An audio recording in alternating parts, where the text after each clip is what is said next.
Hello, everybody. It's attorney Laura Sterling. Here we are, November 5th, 2 o'clock. What does that mean here in the United States? That means it's election time. It's election time. I have to tell you a secret. I haven't voted yet. I'm not an early voter and I'm not a mail in voter. I like to go the day of. I don't know. I feel that I don't know, that excitement or that thrill of doing it on the day of. That's just me. Although sometimes I do encounter some long lines with that, but I did drive by our little polling place and there weren't a lot of people there. So I'm hoping after I'm done with my afternoon that I can go over there and I can be fairly quick. Plus, I get to see some people I know from my neighborhood. So I hope you have done your voting. If you're here in the United States, that you voted. Whatever state you're in, it's time to vote. That's how your voice is heard. I'm wearing my little flag today so that I can commemorate the day, but please make sure you get out and vote because that's how things change. That's how things can get better. That's how your voice is heard, is by voting. Here in Florida, we have a couple amendments on the ballot that are kind of important. We have the abortion amendment, so make sure that you read that and you're fully informed about that. And also the marijuana one, which I encounter a lot as a criminal defense attorney. I encounter that marijuana issue a lot. I haven't dealt with it actually in a long time. I don't know why that is. If maybe they're not arresting as much as they used to, or people are having their medical marijuana cards, which you can have here in Florida, but they want to legalize it altogether. So, whatever you feel about that, however you feel, that's how you need to vote, and that's how things are changed. So, make sure you get out and vote at your district and make sure that your voice has been heard if you haven't voted already. Anyway, all right, that's my little pitch for today on November 5th, 2024, Election Day here in the United States.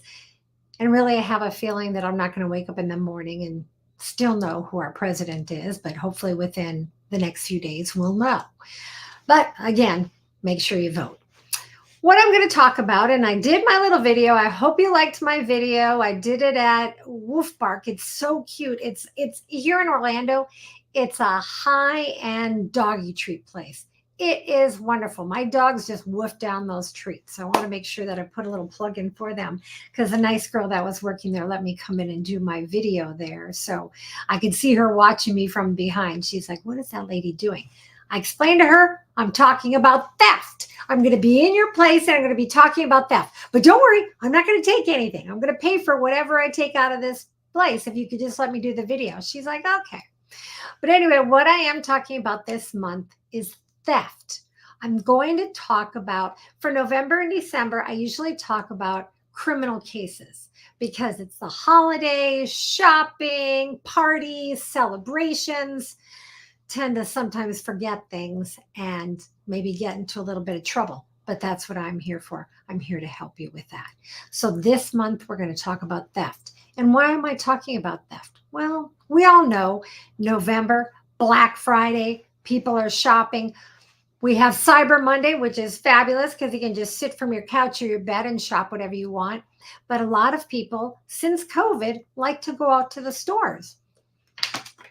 And the reason why, they like that interaction. They miss that during COVID, being able to go out and feel your item and see your item. I'm one of those that I do like to physically go to the store. I like to try things on. I like to see it. I like to look around. If I go on Amazon, it can be very overwhelming to me. It can just be very overwhelming. But Amazon is fabulous. But for me, it can be a little overwhelming. So I like to go out to the store and get things. So what happens sometimes at stores? People take things. I've had many clients that have been charged with theft. Theft is taking something that is not yours with the intent. And that intent has to be there. There's elements in this with the intent to deprive the owner of the use of it. So let's say I don't know, I'm looking at my bracelets here, right? Oh, these are beautiful bracelets. I'm at the store, I'm at Target, and I'm looking and I go, oh my gosh, I love these. I'm going to take these two, but I'm not going to take these two.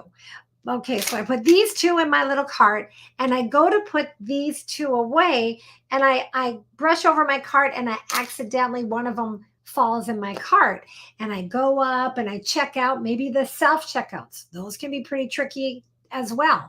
I'm going through the self checkout and I don't notice this bracelet in my buggy.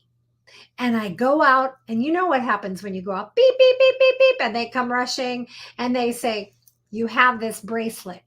You took this bracelet without paying for it. And I go, oh my gosh, I didn't realize that it was in my cart. I didn't realize that.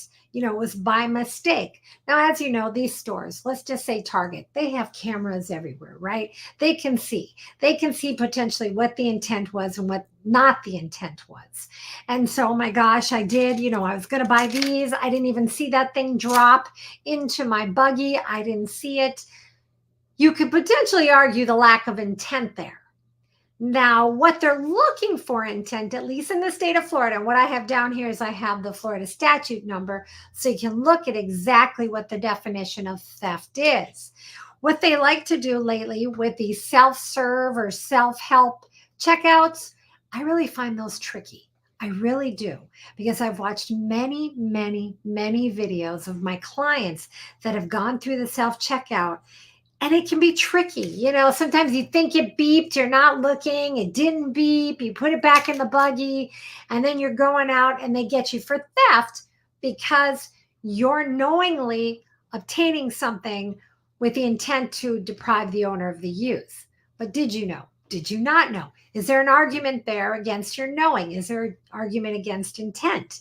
Now, I must say I have watched some videos that are clearly have the intent and have the knowing. And, there's some stuff going on there where I can clearly tell if I was a state attorney where the intent and where the knowingly is. And what I do is I actually will have my client come in and I'll play the video. Do you want to see the video? So they can see exactly what was caught on the video. So there has to be that knowing and that intent to deprive somebody for it to actually be categorized as a theft. So it's not just mistakenly taking something or something falling in. The other element is as I said, you're depriving the other person or the owner of the property of the benefit from that property. So let me discuss that a minute.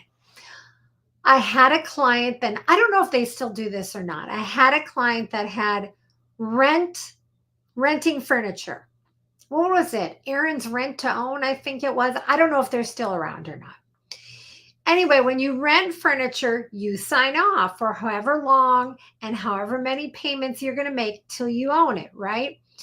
Well, she got it. She made a couple payments. She had signed the contract and then never paid again. Never paid again. They tried to go after her. They said, hey, you owe this money. We're going to come get the furniture, all this stuff. She refused to pay. That's a theft. That's a theft because you're depriving the owner because the company, Aaron's, I think it was called, Aaron still owns that property. You are simply renting it. You have not purchased it in full yet. So they're able to come after you criminally for a theft because you didn't pay. And so that's, again, depriving the owner of the use of that property because if you're not paying for it, they want it back so they can rent own to somebody else who will pay it. And then they can make the money off of that merchandise at that time. So yes, that is a theft. And it took a while for my client to realize that's a theft. You have to pay that. You signed a contract to pay it. So anyway, what it is again, depriving the owner of the use of it. You're taking a benefit from it because you have it now and you haven't paid for it.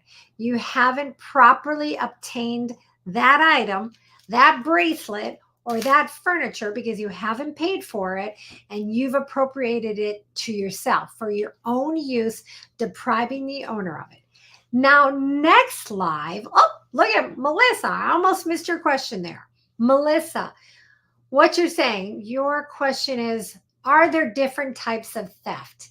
Yes, there is. Good segue, Melissa. Thank you so much. Fabulous question. What I'm going to talk about actually in my next live is I'm going to talk about how we categorize theft here in the state of Florida. Remember, my license is in Florida only. If you live outside the state of Florida or you live outside the United States, you really need to get with an attorney to find out how they categorize theft. Here in Florida, we have a petty theft. And I know it sounds like petty, Petty, Petit. That's how we spell it here in Florida, petty theft. And then there's grand theft. And there's different, how do I want to say this? Limits on the amount, the worth of what you take. And so we'll talk about that. Excellent question. Stay tuned for my next one, Melissa. There's grand theft, there's petty theft, there's auto theft. I know y'all know that from the video games or whatever, Grand Theft Auto, right? Right. I don't know if they have that anymore out there, but I'm just saying, I remember when my son was young, he used to play Grand Theft Auto. But they categorize them under different categories. And depending on whether it's a petty or a grand theft or Grand Theft Auto is how they categorize it in misdemeanor or a felony. So you're looking at different punishments, different levels of degrees of that crime, depending on whether or not it's petty or grand. But I don't want to give it away because I want to save something for my next live. And my next live, I almost forgot what it was, but it's in 2 weeks, Tuesday in 2 weeks, right before Thanksgiving. I think it's the 19th because I don't want to run in Thanksgiving week because I know y'all are going to be getting ready because I know I am. I'm responsible for bringing the ham and the pies and I don't even eat meat. So I wanted to make sure that it was on right before Thanksgiving or the week before. So it'll be November 19th at 2 o'clock. We'll talk about the different degrees of theft and what the punishment could be, the maximum exposure that you could face if you either fit into the category of petty theft or you fit into the category of grand theft. So I hope to see you November 19th at 2 o'clock. But in the meantime, please, please, please, if you're in the United States, please go out and vote so your voice can be heard. Thank you and have a fabulous rest of your week.